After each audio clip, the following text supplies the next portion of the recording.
All right, many of us are familiar or live with HOAs, homeowners associations, or organizations that create and enforce rules for a community and ensure that it's well maintained. But what do you do when you don't think the HOA is holding up its end of the deal? A Columbus woman called Better Call 4 with that very problem, and I connected her with an advocate for homeowners, what they are doing to make changes in tonight's Better Call 4.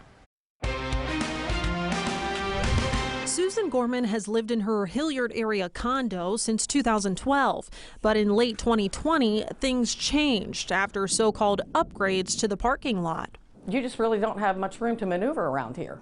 And I have property damage to my car where my neighbor kept hitting it because there's just not enough room between the bushes, a car, another car, and then more bushes. A problem that began, Gorman says, when the Homeowners Association Board, a board she was once a member of, voted to replace the curbs at the complex following a reserve study. It wasn't the right decision because the curbs made the parking space smaller, far smaller than city code.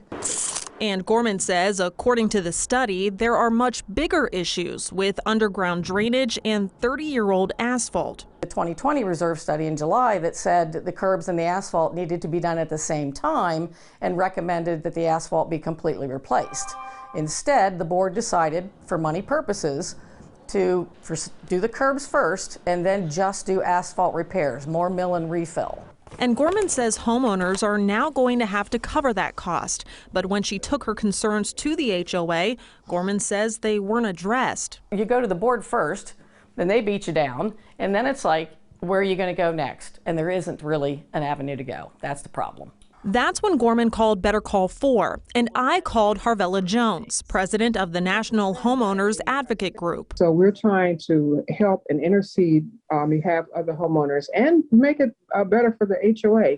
Jones says she established the group because of her own experience with HOAs and the lack of oversight with them. It's like a little mini government. They take over what the city is supposed to be doing now. We're paying city tax as well.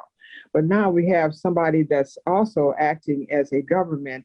I spoke with Jones about Gorman's situation and connected the two. Jones says Gorman did the right thing by first going to the board and suggests the same for any other homeowner in a similar situation. So any homeowner can call a meeting, because the thing that we try to get homeowners to understand is that you're the boss. Then, if they don't respond to your complaint, you need to complain to your legislator. If their constituents don't tell them what is going on and explain to them, they don't have a clue what's going on in their community.